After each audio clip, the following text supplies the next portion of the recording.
વિષય છે જીવન જીવવાની કળા.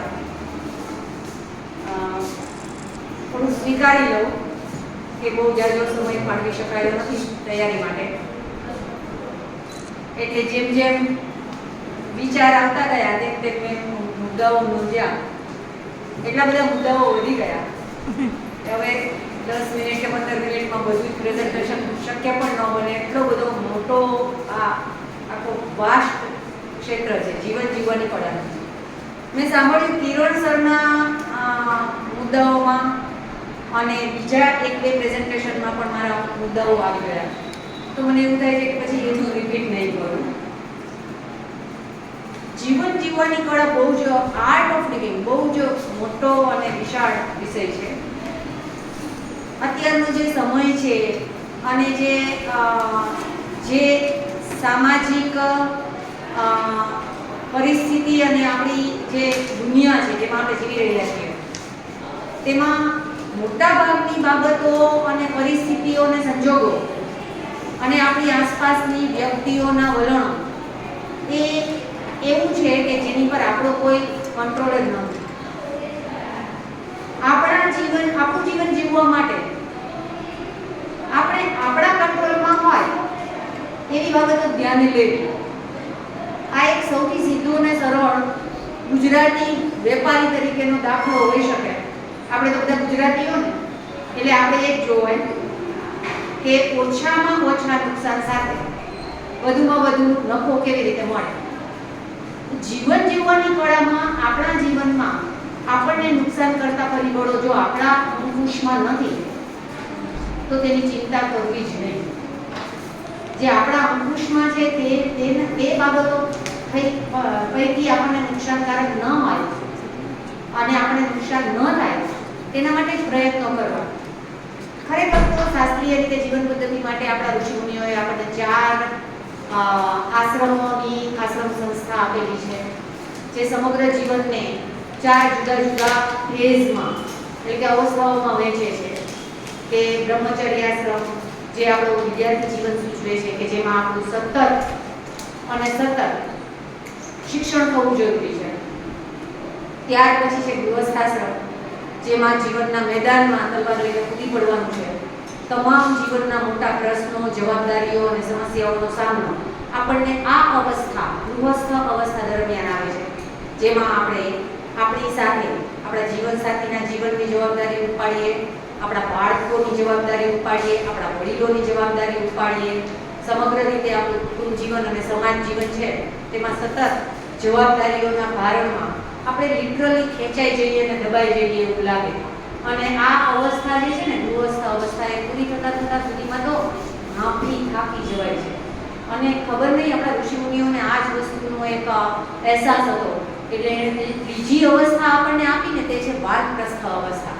આ વાનપ્રસ્થ અવસ્થા એ એવી છે કે સતત પ્રવૃત્તિમાંથી સીધું નિવૃત્ત નથી થઈ જવાનું. ખરેખર આ તબક્કો અત્યારના જીવનમાં આપણે જોઈએ છીએ ને તો આપણે લાવતા જ નથી. આપણી આગળની પેઢી છે ને, આપણા પેરેન્ટ્સને આપણે જોઈશું ને તો એ લોકો બહુ સરસ વાનપ્રસ્થ તબક્કો જીવી ગયા, જેમાં પ્રવૃત્તિ અને નિવૃત્તિનો સમન્વય છે. તમારે સતત પ્રવૃત્તિ ભરી તમારું જે રૂટીન છે એ સડનલી છોડી દો ને તો એક ગેપ થઈ જાય, એક વેક્યુમ થઈ જાય છે ક્રિએટ. અમે તો બધા અહીંયા બેસેલા બધા આપણે મોટાભાગના એવા છીએ કે જેના બાળકો જે છે ને તેની જવાબદારીમાંથી ઓલમોસ્ટ મુક્ત થઈ ગયા અથવા તો થવાના આરે છીએ. તો એ વેક્યુમની આપણને સમજ છે ને આપણને ખબર છે કે કોઈક એક જવાબદારી અચાનક જ પૂરી થઈ જાય છે ને તો લાઈફમાં કેવું વેક્યુમ આવે છે. વાનપ્રસ્થ તબક્કો છે ને એ આ વેક્યુમને બરાબર સમજીને વ્યાખ્યાયિત થયેલો છે. એમાં તમારે પ્રવૃત્તિને સડનલી નથી છોડી દેવાની, માત્ર પ્રવૃત્તિને અને જવાબદારીને પાસ કરવાની. તમારા પછીની પેઢી તરફ, તમારા સંતાનો તરફ, તમારી આસપાસના નાની ઉંમરના વ્યક્તિઓ તરફ આ વાનપ્રસ્થ અવસ્થા છે. પ્રવૃત્તિઓ કરવાની છે પણ એનું સ્વરૂપ બદલવાનું છે અને સમયને પ્લાન કરીને નિવૃત્તિ સ્ટાર્ટ કરવાની છે. અને પછી જે છે તે સંપૂર્ણપણે આત્મિક જીવન વિકાસનો તબક્કો એટલે સંન્યાસ્તાશ્રમ. એમાં સંન્યાસી બનીને જંગલમાં નથી જતા રહેવાનું આપણે, પણ સંપૂર્ણ નિવૃત્તિનો આ તબક્કો છે. તો આવા 4 તબક્કા ઋષિઓએ આપણને આપ્યા છે અને એ રીતે આપણા જીવનને એમણે વિભાજિત કર્યું છે, જેમાં ધીમે ધીમે વિકાસ થાય અને જીવનનું જે અંતિમ લાંબા ગાળાનું ધ્યેય છે આત્મિક વિકાસનું, એ પ્રાપ્ત સારી રીતે કેવી રીતે કરવા સુધી પહોંચી શકાય એના માટે એ સૂચવે છે. આ બધી બહુ જ થોડીક ઊંચા પેલી કક્ષાની વાતો થઈ જાય કે જેમાં ખરેખર જ વાંચીએ કે સાંભળીએ તો ઊંઘાવા માંડે, તો તેના આધારે આપણે એનું થોડું સરળીકરણ કરીએ. જીવન જીવવાની કળાને અત્યારના હાલના લેખકો, તત્વચિંતકો અને મોટિવેશનલ સ્પીકરો જે રીતે વ્યાખ્યાયિત કરીએ છે ને તે ઘણું સરળ છે, પણ એ અધૂરું છે એવું લાગે. એના કેટલાક તારણો આવા હોઈ શકે. એક મૂળ વસ્તુ એ છે કે વિચાર, વાણી અને વર્તન માં આર્ય વૃત્તિ કેળવવી. આર્ય એટલે કોણ? ઐતિહાસિક રીતે આપણે જાણીએ છીએ કે આર્ય એટલે જે અનાર્ય નથી, દસ્યુ નથી, શુદ્ર નથી, તે આર્ય. ઉચ્ચ વર્ણના અને ઉચ્ચ જાતિના લોકો એટલે આર્યો. ખરેખર આ સમજ બહુ જ પાયા વગરની અને ખોટી છે. આપણી આર્યની પરફેક્ટ વ્યાખ્યા છે જે કરવા યોગ્ય કાર્ય કરે છે અને ન કરવા યોગ્ય કાર્ય જે નથી કરતો અને તે રીતે પોતાના આચરણ પર જે સ્થિર રહે છે તેવો માનવ એટલે આર્ય કહેવાય. આ આર્યની શાસ્ત્રોક્ત વ્યાખ્યા છે. કરવા યોગ્ય કાર્યો જ કરવા, ન કરવા યોગ્ય કાર્યો ન કરવા અને આચરણમાં સ્થિર રહેવું. કોઈ મોટિવેશનલ સ્પીકર આપણને આ વસ્તુ નહીં સમજાવી શકે. એ લોકો આપણને પ્રેક્ટિકલ બનવાનું કહે. પરિસ્થિતિ પ્રમાણે નિર્ણયો લો એટલે મતલબ એનો અર્થ એવો થાય કે તમે બેઠક વગરના લોટા બનો. પરિસ્થિતિ તમને જે સૂચવે છે એ પ્રમાણે પ્રેક્ટિકલ બનો. બહુ સૌંદર્યવાદી ભાષામાં કહેવું હોય ને તો આપણો વિકાસ આવા પ્રેક્ટિકલ બનવામાં લાંબા ગાળાનો વિકાસ નથી. એક જીવનને, તમારા વિચારને એક સ્થિર બેઠક હોવી જરૂરી છે. જરૂરી નથી કે તમારી વિચારસરણી સાથે તમારી આસપાસના બધા લોકો સહમત હોય. બધાને આપણે ખુશ નથી રાખી શકતા, બધાને ખુશ નથી કરી શકાતા, આપણી સાથે બધાને સહમત નથી કરી શકાતા. હંમેશા મીઠું અને સારું બોલી નથી શકાતું, તો પછી સાચું કોણ બોલશે? જીવન જીવવાનું સાફલ્ય કે જીવન જીવવાની કળા મારી દ્રષ્ટિએ તો કદાચ એમાં છે કે જીવનમાં અભયમ હોવું જોઈએ, નિર્ભીકતા હોવી જોઈએ, તમારા વિચારોની નિર્ભીકતા હોવી જોઈએ, વિચારોથી સમૃદ્ધિ હોવી જોઈએ. આ એક બહુ જરૂરી બને. સ્પષ્ટ અને નિર્ભીક વક્તા બનવું, અભયમ કેળવવું. દરેક વ્યક્તિ કશું જ પામી શકે નહીં. હવે આવા અભયમ કેળવીએ ને એટલે જીવનમાં સફળતા નિષ્ફળતાનું દ્વંદ્વ આવે, ઉતાર ચઢાવનું દ્વંદ્વ આવે, સુખ દુઃખનું દ્વંદ્વ આવે. સુખ ત્યારે જ છે જ્યારે દુઃખ છે. જો દુઃખ જ નથી ને તો સુખની વ્યાખ્યા જ નથી આપી શકાય. એટલે એક દ્વંદ્વ છે અને દ્વંદ્વ હંમેશા સાચે. અમારે ફિઝિક્સમાં નિયમ છે કે બળો હંમેશા જોડિયા જ હોય, ન્યૂટનનો થર્ડ લો. એવી રીતે આ બધા જોડિયા છે. સુખ અને દુઃખ, સફળતા અને નિષ્ફળતા, ઉતાર ચઢાવ, આ બધા સંઘર્ષો છે જીવનના અને એ તો આવવાના. આપણે દુઃખ આવ્યું, સમસ્યા આવી, નિષ્ફળતા આવી એટલે ભગવાનની શરણાગતિ સ્વીકારીએ. આપણાથી જે સુપિરિયર છે એના શરણે જઈએ અને આપણે એકદમ નમ્ર બની જઈએ. નહીં, જ્યારે તમે સુખમાં છો, જ્યારે તમારા જીવનમાં બધું જ સ્મૂથ અને સરસ ચાલી રહ્યું છે, જ્યારે તમે સફળ છો, તે સમયે તમારા આશીર્વાદ માટે ભગવાનનો અને પૂર્વજોનો આભાર માની અને દરરોજ નમન કરવું ને, આ જીવન જીવવાની સાચી ચાવી છે. દુઃખમાં તો સૌ કોઈ ભગવાનની શરણે જાય. તમે સુખમાં જાઓ છો, આ મહત્વનું છે. બીજું, વચ્ચે એક બહુ લાંબો એવો સમય આવી ગયો કે સૌંદર્ય છે એને એની સામે નફરતથી જોવામાં આવે. સૌંદર્યવાદી દ્રષ્ટિકોણ બહુ સારી વાત છે. આપણા વિષ્ણુ ભગવાન જુઓ કેટલા શૃંગાર રસથી ભરપૂર છે. સૌંદર્યવાદી જીવન દ્રષ્ટિ એ આર્ય જીવન દ્રષ્ટિ છે. સૌંદર્ય હોવું જોઈએ જીવનમાં, સૌંદર્યનું પૂજન થવું જોઈએ, ધનનું પૂજન થવું જોઈએ. ધન કમાવાનો પ્રયત્ન કરવો એમાં કોઈ ગુનો નથી. હોવું જોઈએ, મારી પાસે પૈસા હોવા જોઈએ. શા માટે નહીં? હા, એ પૈસા સાચા રસ્તે કમાયેલા હોવા જોઈએ, શોર્ટકટથી નહીં, પણ પૈસા હોવા જોઈએ. એમાં કોઈ માત્ર આપણું કર્તૃત્વ કે આપણી બુદ્ધિ કે આપણો પુરુષાર્થ નથી. ધન ખાલી પુરુષાર્થથી મળી જાય છે કે કર્તૃત્વથી કે બુદ્ધિથી મળી જાય છે એવું નથી.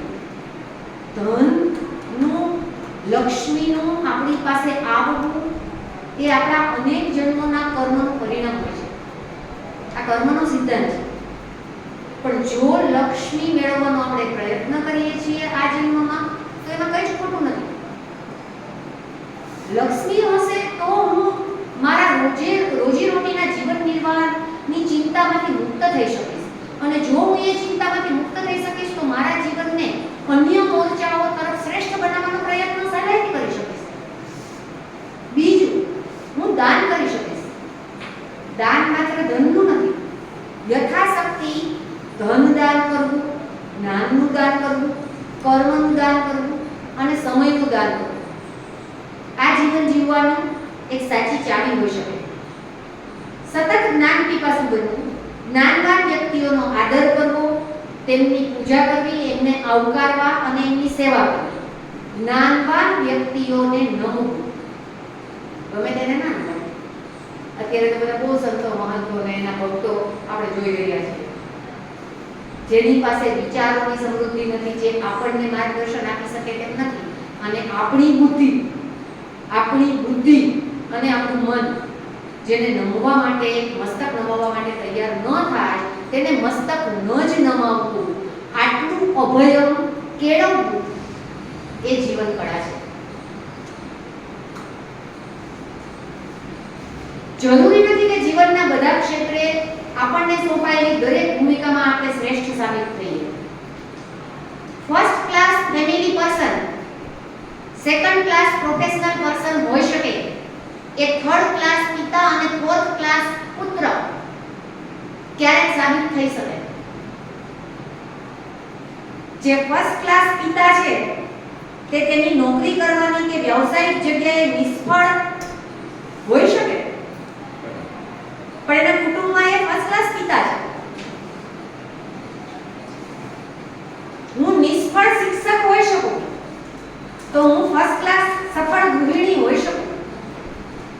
જીવનના દરેક રોલમાં અને દરેક ભૂમિકામાં શ્રેષ્ઠ બનવાથી બહુ સ્ટ્રેસ આવે છે, અને એવું સ્ટ્રેસ લેવાની જરૂર નથી. આપણે અપૂર્ણ છીએ, સાહેબે કીધું ને, પૂર્ણ નથી. અથવા તો જો પૂર્ણ છીએ તો નાનું પૂર્ણ છીએ. આપણે ભગવાન નથી, આપણે મોટું પૂર્ણ નથી. નિષ્ફળતાઓને પચાવતા શીખવું જરૂરી છે.